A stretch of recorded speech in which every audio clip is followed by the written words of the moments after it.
प्रिय छात्रों, आज की 7वीं कक्षा की हिंदी तासिका में आप सभी का स्वागत है।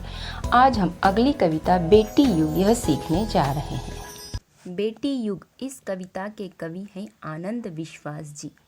इस कविता में कवि ने हमें बताया है कि जब हम बेटियों को पढ़ाएंगे, उन्हें समुचित शिक्षा देंगे तो उनमें आत्मविश्वास बढ़ेगा। बेटियां आत्मनिर्भर होंगी, वे देश की प्रगति में बढ़ चढ़कर भाग ले सकेंगी। तो अब हम शुरुआत करते हैं कविता की। पहले हम पूरी कविता पढ़ लेंगे। नानी वाली कथा कहानी अब भी जग में लगे सुहानी, बेटी युग के नए दौर की आओ लिख ले नई कहानी। बेटी युग में बेटा बेटी सभी पढ़ेंगे सभी बढ़ेंगे, फौलादी नेक इरादे खुद अपना इतिहास गढ़ेंगे। देश पढ़ेगा देश बढ़ेगा, दौड़ेगी अब तरुण जवानी, नानी वाली कथा कहानी अब भी जग में लगे सुहानी। बेटा शिक्षित आधी शिक्षा, दोनों शिक्षित पूरी शिक्षा, हमने सोचा मनन करो तुम, सोचो समझो करो समीक्षा। सारा जग शिक्षामय करना, हमने सोचा मन में ठानी, नानी वाली कथा कहानी अब भी जग में लगे सुहानी, अब भी जग में लगे सुहानी। अब कोई ना अनपढ़ होगा, सबके हाथों पुस्तक होगी, ज्ञान गंगा की पावन धारा सबके आंगन तक पहुँचेगी। पुस्तक और कलम की शक्ति जग जाहिर जानी पहचानी, नानी वाली कथा कहानी अब भी जग में लगे सुहानी, अब भी जग में लगे सुहानी। बेटी युग सम्मान पर्व है, पुण्य पर्व है, ज्ञान पर्व है, सब सबका सम्मान करें तो जन जन का उत्थान पर्व है। सोने की चिड़िया तब बोले, बेटी युग की हवा सयानी, नानी वाली कथा कहानी अब भी जग में लगे सुहानी, अब भी जग में लगे सुहानी। यह है कविता के शब्दार्थ। तो अब हम कविता की दो दो पंक्तियां करके हम कविता को पूरा समझेंगे। पहली दो पंक्तियां हैं, नानी वाली कथा कहानी अब भी जग में लगे सुहानी, बेटी युग के नए दौर की आओ लिख ले नई कहानी। इन पंक्तियों में कवि कह रहे हैं कि बचपन में हम सबको अपनी दादी नानी से कहानियाँ सुनने में बड़ा मज़ा आता था। आज भी वही कहानियाँ हमें सुंदर लगती हैं। पूरी दुनिया बचपन की इन कहानियों से परिचित है। ये कहानियाँ नानी दादी ही सुनाया करती थी और वे भी किसी की बेटियाँ थीं। आज बेटियों के अस्तित्व पर संकट सा छा गया है, इसलिए कवि इस युग को ही बेटी युग बनाकर बेटियों के इस नए युग में नई कहानी लिखने की बात कर रहे हैं, जो बेटियों के नए युग से संबंधित हों। अगली पंक्तियाँ, बेटी युग में बेटा बेटी सभी पढ़ेंगे सभी बढ़ेंगे, फौलादी नेक इरादे खुद अपना इतिहास गढ़ेंगे। देश पढ़ेगा देश बढ़ेगा, दौड़ेगी अब तरुण जवानी, नानी वाली कथा कहानी अब भी जग में लगे सुहानी। इन पंक्तियों में कवि कहते हैं कि आज के आधुनिक युग में बेटा और बेटी दोनों को शिक्षा के समान अवसर मिलने चाहिए। शिक्षा के माध्यम से दोनों ही जीवन में प्रगति करेंगे। शिक्षा से उनमें आत्मविश्वास जागेगा और वे स्वयं लोहे की तरह मजबूत और अच्छे संकल्प लेकर अपना सफल इतिहास बनाएंगे। इस बेटी युग में पूरा देश पढ़ेगा और बढ़ेगा। देश की युवा शक्ति बेकार नहीं जाएगी, वह अपनी ताकत और क्षमता से देश का विकास करेगी। जब देश के सभी लड़के और लड़कियां पढ़ेंगे तो देश आगे बढ़ेगा। युवक युवतियां प्रगति की दौड़ में दौड़ेंगे। आज भी बच्चों को नानी द्वारा सुनाई यह कहानियाँ प्यारी लगती हैं।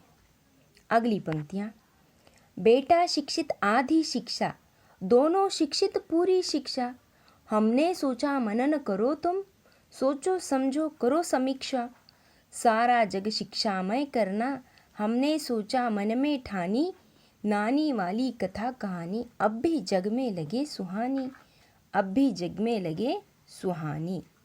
समीक्षा ने गुण दोषों की पहचान करना। अब इन पंक्तियों में कवि कहते हैं, यदि केवल बेटे को ही शिक्षा दी जाएगी तो शिक्षा अधूरी होगी। शिक्षा का उद्देश्य पूरा नहीं हो पाएगा। यदि बेटों के साथ साथ बेटियों को भी शिक्षा का अवसर दिया जाएगा तो ही शिक्षा का प्रसार और उद्देश्य पूरी तरह सफल हो पाएगा और संपूर्ण देश शिक्षित हो पाएगा।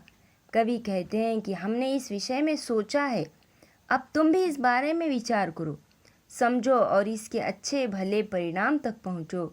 हमने तो सोच विचार कर मन में ये दृढ़ निश्चय कर लिया है कि हमें न केवल एक देश बल्कि पूरे विश्व को शिक्षित करना है।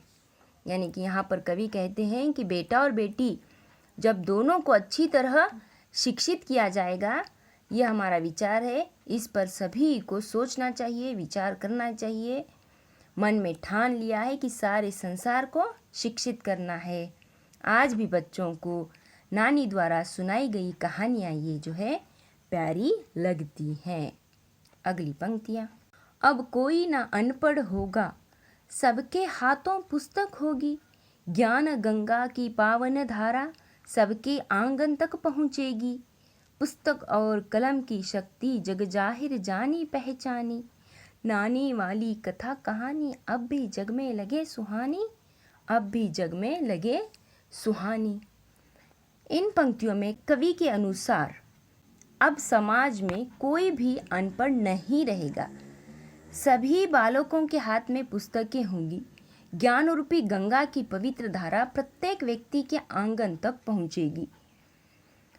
पुस्तक और कलम की ताकत पूरी दुनिया को पता है, इसलिए इस युग में अब कोई भी अशिक्षित नहीं रहेगा, कोई भी शिक्षा से वंचित नहीं रहेगा और सभी के घर घर तक गंगा नदी की धारा की तरह निर्मल ज्ञान पहुँचेगा।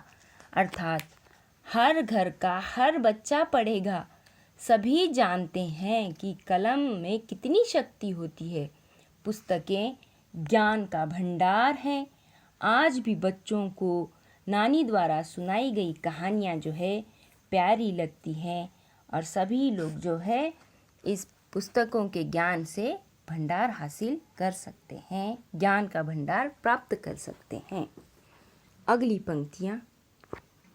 बेटी युग सम्मान पर्व है, पुण्य पर्व है, ज्ञान पर्व है। सब सबका सम्मान करें तो जन जन का उत्थान पर्व है। सोने की चिड़िया तब बोले, बेटी युग की हवा सयानी।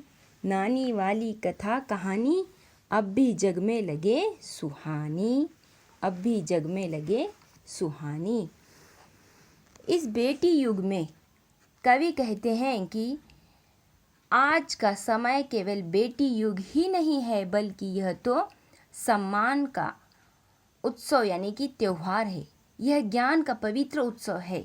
यदि हर कोई एक दूसरे का सम्मान करे तो यह हर व्यक्ति की प्रगति का उत्सव है। आज पूरा भारत बेटियों के इस युग का सम्मान का स्वागत कर रहा है। जब सभी पढ़ लिख जाएंगे तो एक दूसरे का सम्मान करेंगे, तभी जन जन का उत्थान होगा। प्राचीन काल में भारत सोने की चिड़िया कहलाता था। अब फिर बेटी युग की हवाओं में यह गूंजेगा कि भारत सोने की चिड़िया है। आज भी बच्चों को नानी द्वारा सुनाई गई कहानियाँ ही प्यारी लगती हैं।